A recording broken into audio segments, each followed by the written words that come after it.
কি ব্যাপার, আজ সকলে এসে গেল, শুধু মন্ত্রীর দেখা নেই কেন? আমি তো আজ মন্ত্রী মশাইকে ওই বাজারে আড়তদারদের সঙ্গে কথা বলতে দেখেছি। মন্ত্রী আড়তদারদের সঙ্গে কি কথা বলছিল? সেটা তো বলতে পারবো না মহারাজ, আমাকে দেখেই তো সরে গেল। তার মানে সন্দেহজনক কিছু হবে বলে মনে হচ্ছে। আহ গোপাল, তোমার মনটা না দিন দিন কেমন সন্দেহ বাতিক হয়ে যাচ্ছে। আমি সন্দেহবাতিক মহারাজ, অনেক ঘা খেয়ে আপনার শিক্ষা না হলেও আমার কিন্তু হয়েছে। তাই মন্ত্রী মশাইয়ের চালচলনে বেকাটেরা কিছু দেখলেই না মনের ভেতরটা কেমন কুগে ওঠে মহারাজ। তা তো গাইবে, আসলে তুমি তো আমাকে দেখতে পারো না, তাই ওই যে কথায় আছে না, যারে দেখতে নারী তার চলন বাঁকা। মহারাজ, বাজারের আড়তদাররা আড়ত বাড়াতে চাইছে, তাই তাদের আরো কিছু জমি লাগবে, সেই নিয়েই তারা আমার সঙ্গে কথা বলছিল। আড়তদারেরা বাড়তি জমির জন্য মহারাজের কাছে না এসে মন্ত্রী মশাইয়ের সঙ্গে কথা বললো কেন? এটা খুব ভালো কথা মহারাজ, তাদের ব্যবসা বাড়লে রাজ্যের ভালো, আর আমাদের কোষাগারেও বাড়তি খাজনা আসবে। না না মহারাজ, বাড়তি খাজনা ওরা দিতে পারবে না। কেন বাড়তি খাজনা দিতে পারবে না কেন? না মানে এখন তো দিতে না পারলেও পরে ঠিক ওদের কাছ থেকে আদায় করে নেব। তা আড়তদাররা আড়ত বাড়াতে চাইছে কেন? আসলে এবছর তো প্রচুর ধান হয়েছে, সেই ফসল মজুত করে রাখতেই ওরা বাড়তি আড়ত তৈরি করতে চাইছে। ঠিক আছে, দিয়ে দেবো জমি, তবে শর্ত কিন্তু একটা। কি শর্ত মহারাজ?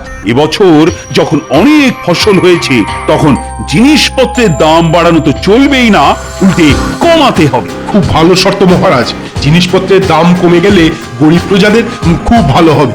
ভালো করাচ্ছি।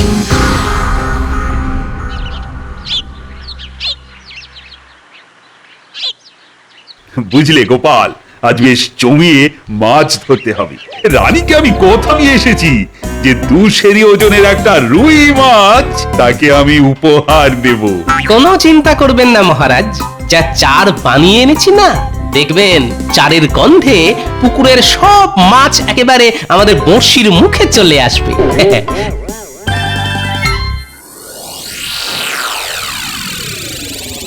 শোন, অনেক বলে কয়ে তোদের জমি দিতে মহারাজকে রাজি করিয়েছি, এখন তোদের কথা দিতে হবে যে আমি যা যা বলবো তোরা তাই তাই করবি। ঠিক আছে মন্ত্রী মশাই, আপনি যা যা বলবেন আমরা তাই তাই করব। তা কি করতে হবে আমাদের?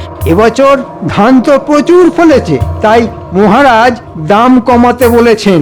প্রথম কদিন তোরা দাম কমিয়ে দিবি, তারপর সব ফসল অন্য জায়গায় সরিয়ে দিয়ে বাজারে ঘাটতি তৈরি করে হু হু করে দাম বাড়িয়ে দিবি। দাম বাড়িয়ে দেব? হ্যাঁ, এতে তোদের বাড়তি যা লাভ হবে তার অর্ধেক দিবি আমাকে।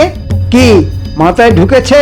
কিন্তু হু হু করে দাম বাড়িয়ে দিলে মহারাজ যদি রেগে গিয়ে আমাদের বিরুদ্ধে কোনো ব্যবস্থা নিয়ে বসেন? আরে অত ভয় পাচ্ছিস কেন? মহারাজকে সামলাবার দায়িত্ব আমার, তোরা শুধু আমার কথা মতো কাজ করে যাবি। ঠিক আছে, তাই হবে।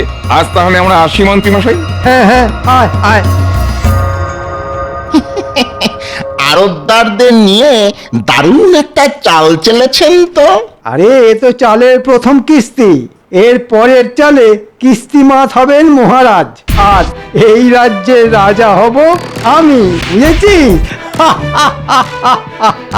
বাবা, কি মক্ষম চাল! চাল তো চাললেন, কিন্তু ওই হোলি ফুটো হয়ে সব সব চাল আবার ওই ছড়িয়ে যাবে না তো? এই ঘটা, মুখ সামলে কথা বলবি। তোর এত বড় সাহস, হ্যাঁ? আমার সামনেই আমার দেওয়া চালকে অপমান করিস, হ্যাঁ? অপরাধ অপরাধ নেবেন না, আসলে আসলে ওই এতদিন ধরে দেখে আসছি তো। কি দেখে আসছিস? ওই যে অনেক ফন্দি আপনি আঁটেন, কিন্তু ওই গোপালের গোপালের ওই বুদ্ধির কাছে শেষ অব্দি হেরে গিয়ে ওই যাকে বলে কিনা ওই ওই ল্যাজে গোবরে হয়ে যান। লাজে গোবরে? বেরো বের হতো ছাড়া, এক্ষুনি দূর হয়ে যা আমার বাড়ি থেকে। এই জীবনে তোর মুখ আর যেন কখনো না দেখি। যা, দূর হ, দূর হ। এবারে যদি আপনি যেতেন তাহলে আর এই মুখ দেখাতে আসবো না। হ্যাঁ, তবে তবে আবার যদি ওই হারেন তাহলে এই শ্রীমুখ ঠিক দেখিয়ে যাব। হ্যাঁ, তবে রে এই জন্যই বলে যার শিল যার নোড়া তারই ভাঙে দাঁতের গোড়া। বেটা বেঈমান আমার খেয়ে আমারই পড়ে আজ আমারই সমালোচনা করছে। হ্যাঁ, কথাটা কিন্তু ঘটা মিথ্যে বলেনি, এই বরাবরই তো গোপাল। আরে রাখ তোর গোপাল, এবার এমন আটঘাট বেঁধে নামছি যে গোপাল তো গোপাল, গোপালের 14 পুরুষও না আমার টিকিটা অবধি ছুঁতে পারবে না। গোপাল আর মহারাজের এমন হাঁড়ির হাল করবো যে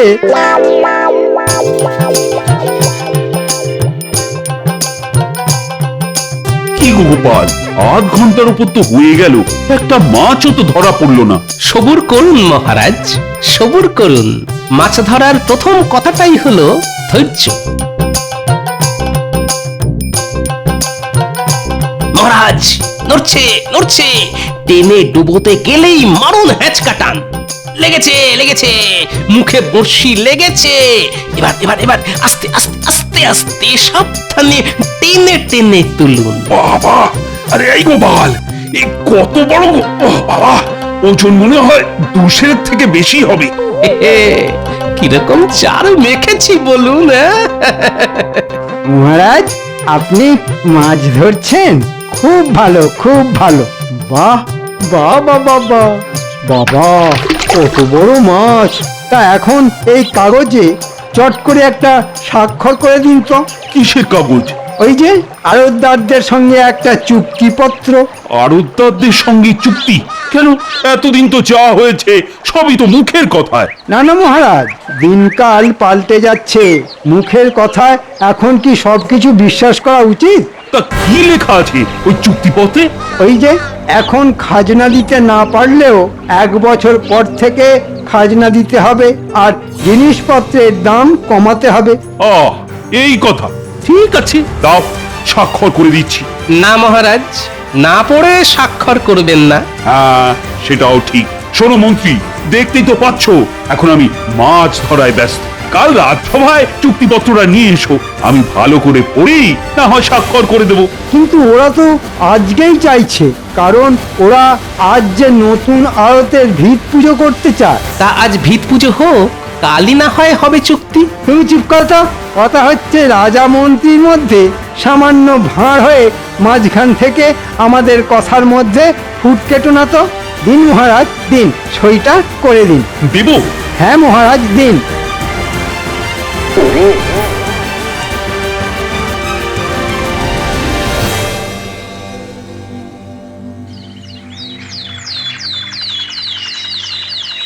কি দিনকাল পড়লো রে দাদা, কদিনের মধ্যে জিনিসপত্রের দাম একবারে লাফিয়ে লাফিয়ে দ্বিগুণ হয়ে গেল।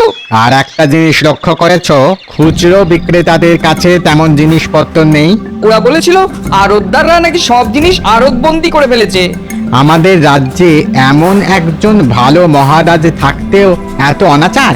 শোনো, সকলকে জড়ো করো, আজই মহারাজের কাছে গিয়ে কথাটা তার কানে তুলতে হবে। ওই দেখো গোপাল দাদা আসছে। চলো গোপাল দাদাকে সব কথা বলি। গোপাল দাদা, বাজার যাচ্ছ বুঝি? হ্যাঁ, তা তোমাদের বাজার হয়ে গেছে বুঝি? আর বাজার, বাজারে আগুন লেগে গেছে গো গোপাল দাদা, আগুন। সব জিনিস একেবারে অগ্নিমূল্য। তাই নাকি? চলো তো দেখি।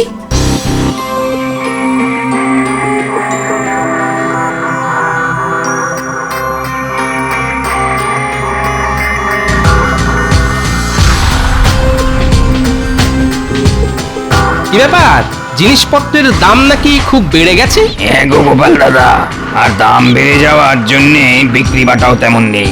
তা এবছর তো সব দিক দিয়েই ভালো ফলন হয়েছে, তাহলে দাম বাড়লো কেন? সেটা কি করে বলবো গোপাল দাদা, আসলে যতদূর শুনেছি তাতে আড়তদাররা সব জিনিস কিনে আড়তে মজুত করে ফেলেছে। সে কি? আর এর ফলে খুচরো বাজারে যোগান কম আর দাম দ্বিগুণ। না না না, এ তো একেবারেই ভালো কথা নয়। শোনো, তোমরা আজ রাজসভায় এসো, মহারাজ নিশ্চয়ই একটা ব্যবস্থা নেবেন।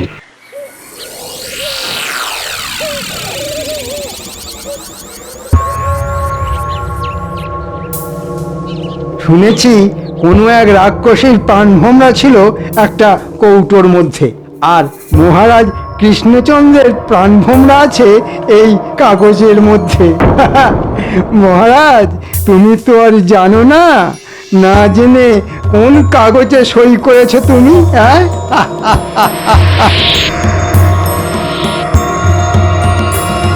কিছু একটা ব্যবস্থা নিন মহারাজ, নাহলে আমরা যেসব না খেতে পেয়ে মরে যাব। হ্যাঁ মহারাজ, না খেতে পেয়ে মরে যাব। আহা, কোনো চিন্তা করো না তো। সকালে গোপাল আমায় সব কথা বলতেই আমি আড়তদারদের ধরে আনার জন্য সেনাপতিকে পাঠিয়েছি। মহারাজ সব কটাকে এনেছি। আয়, শুনলাম তোমরা নাকি সব জিনিস আড়তে মজুত করে বাজারে একটা কৃত্রিম অভাব তৈরি করেছো, আর তাতেই নাকি জিনিসপত্রের দাম হু করে বেড়ে গেছে। এই জন্যই কি আমি তোমাদের বিনা খাজনায় জমি দিয়েছি? কদিনের মধ্যেই চুক্তিপত্রের সব কথা ভুলে গেলে? জানো এর শাস্তি কি হতে পারে? কই আমাদের সঙ্গে কোনো চুক্তি হয়েছে বলে তো আমরা জানি না। সে কি? আর আমরা যা করেছি সবই তো মন্ত্রী মশাই কথায়, শাস্তি দিতে হলে ওনাকে দিন। মন্ত্রী কি বলছে না? ওরা ঠিকই বলছে। আপনি একটা কাগজে সই করেছিলেন বটে, তবে সেটা কোনো চুক্তি নয়, সেটা হলো আপনার দানপত্র। দানপত্র? দানপত্র? কাকে কি দান করলাম? কেন মহারাজ, আমাকে। আর দান করেছেন আপনার সিংহাসন। হ্যাঁ, তোমাকে আমি সিংহাসন দান করেছি? বিশ্বাস না হলে পড়ে দেখুন আপনার নিজের হাতে সই করা কাগজ। আমি মহারাজ কৃষ্ণচন্দ্র আজ এই মর্মে স্বীকার করছি যে রাজকাজ আমার আর ভালো লাগছে না, তাই আমার সিংহাসন আর রাজপ্রাসাদ আমি মন্ত্রীকে দান করে দিচ্ছি। এখন থেকে মন্ত্রী রাজা হয়ে রাজকার্য সামলাবে। ও মন্ত্রী, তুমি এতটাই খারাপ, এভাবে আমাকে ঠকালে? এই জন্যেই আমি আপনাকে সেদিন না পড়ে কাগজে স্বাক্ষর করতে বারণ করেছিলাম মহারাজ। এখন বুঝতে পারছেন তো না পড়ে স্বাক্ষর করার ফল কি মারাত্মক হতে পারে? বুঝতে পারছি গোপাল, হাড়ে হাড়ে বুঝতে পারছি। আর সেই সঙ্গে এও বুঝতে পারছি এতদিন দুধ করা দিয়ে আমি কি ভয়ঙ্কর কাল সবটাই না পুষেছিলাম। বুঝতেই যখন পেরেছেন তখন কাল সাপের মরণ কামড় খান। শুনুন, কাল সকালেই রাজপ্রাসাদ আর সিংহাসন ছেড়ে দেবেন, এই আমার শেষ কথা। কাল থেকে আমি রাজা, তাই আমার কথাতেই সবকিছু চলবে। আয় ভগবান! উফ!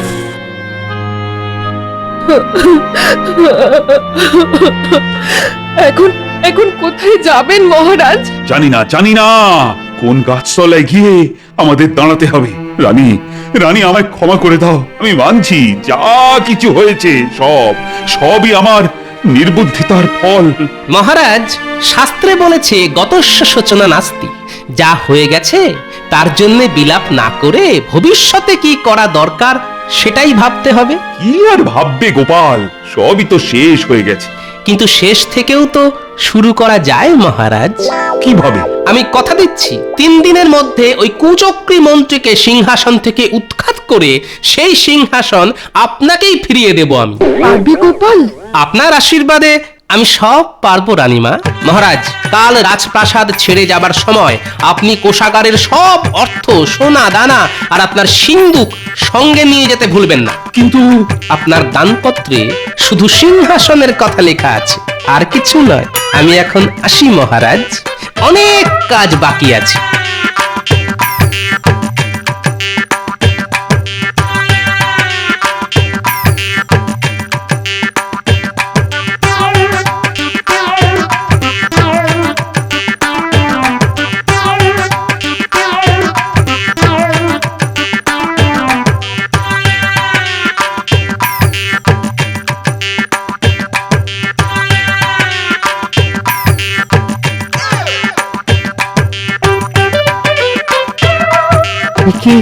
কি শুনছি গোপাল দাদা?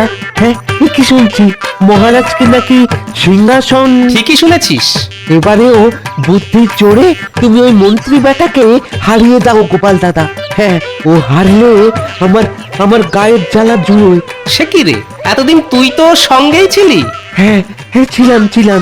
আর এতদিন ওর কথায় কত খারাপ কাজ করে গেছি, অথচ এখন আমাকেই তাড়িয়ে দিয়েছে। মন্ত্রীকে হারাতে হলে তো আমায় সাহায্য করতে হবে তোকে। কিরে, পারবি? একবার একবার বলেই দেখো না কি করতে পারি। হ্যাঁ, তাহলে একজন অচেনা লোককে জোগাড় করতে হবে, বেশ বলিয়ে কইয়ে হওয়া চাই কিন্তু। হয়ে যাবে। হ্যাঁ হ্যাঁ, হয়ে যাবে। সেই সঙ্গে লাগবে একটা গরুর গাড়ি আর রক্ষীর বেশে আরো গোটা চারেক লোক। কে সব ঠিকঠাক পারবি তো? দেখো না, দেখো না কি করি। তাহলে কি কি করতে হবে শোন।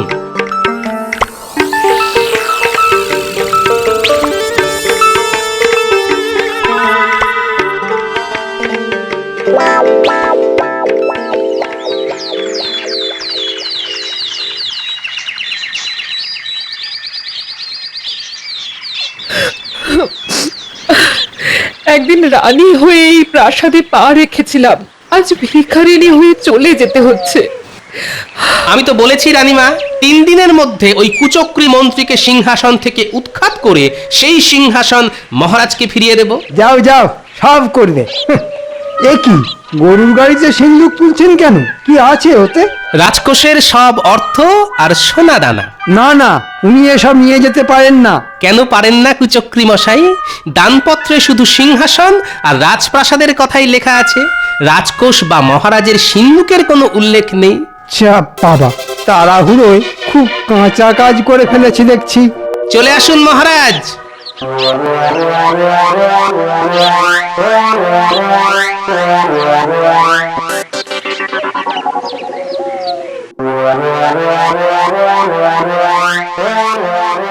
শোনো সবাই, এখন থেকে আমি রাজা, তাই আমার কথাতেই এ রাজ্যের সবকিছু চলবে।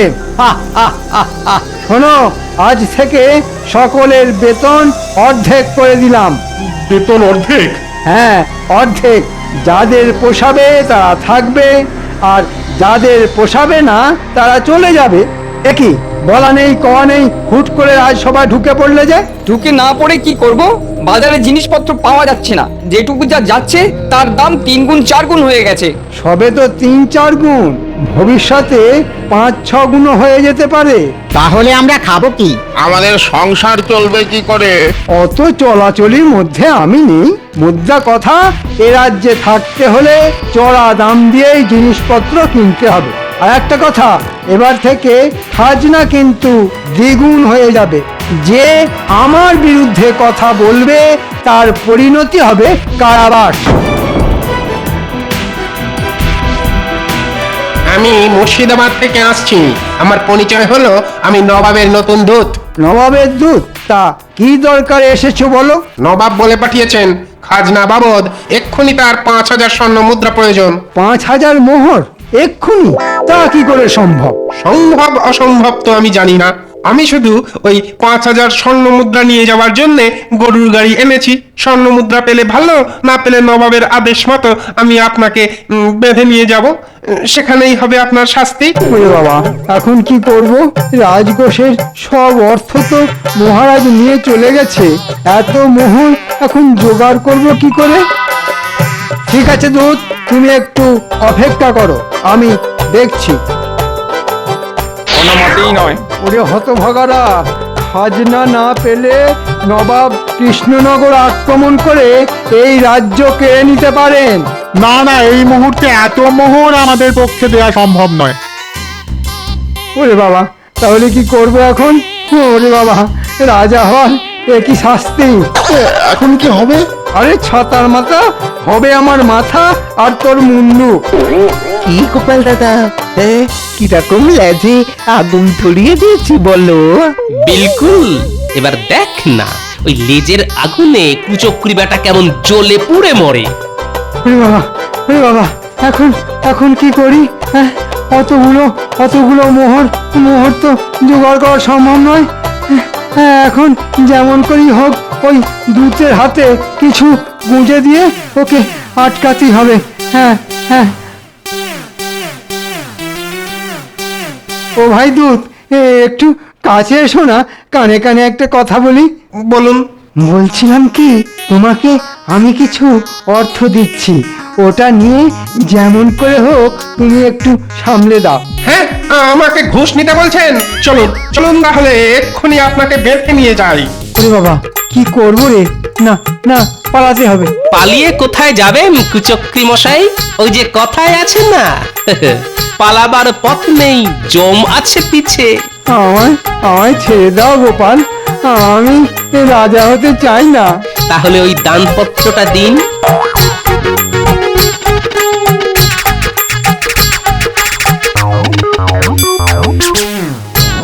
আসুন মহারাজ, আসুন রানীমা। মহারাজ, বলেছিলাম না 3 দিনের মধ্যে কুচক্রী মন্ত্রীকে সিংহাসন থেকে উৎখাত করে সেই সিংহাসন আপনাকে ফিরিয়ে দেব। যান মহারাজ, সিংহাসনে গিয়ে বসুন। ঘটা, আয় রে, এবার তোর নিয়ে আসা নবাবের সাজানো দুধকে চলে যেতে বল। ওর পারিশ্রমিক আমি পাঠিয়ে দেব। সে কি, এ নবাবের আসল দূত নয়? তাহলে এত মিথ্যাচার? আপনার মতো দুরাচারীর সঙ্গে এইটুকু মিথ্যাচার তো করতেই হবে কুচক্রী মশাই। কি মন্ত্রী না মানে ওই কুচক্রী মশাই, এবারেও আপনার সব চাল ছড়িয়ে গেল তো। ঘটা, আমি তোকে সেনাপতি, বন্দি করো এই বদমাইশকে। এখন কদিন কারাগারে থাকুক, তারপর হবে বিচার। আজ গোপালের বুদ্ধির জোরে আবার আবার সবকিছু ফিরে পেলাম।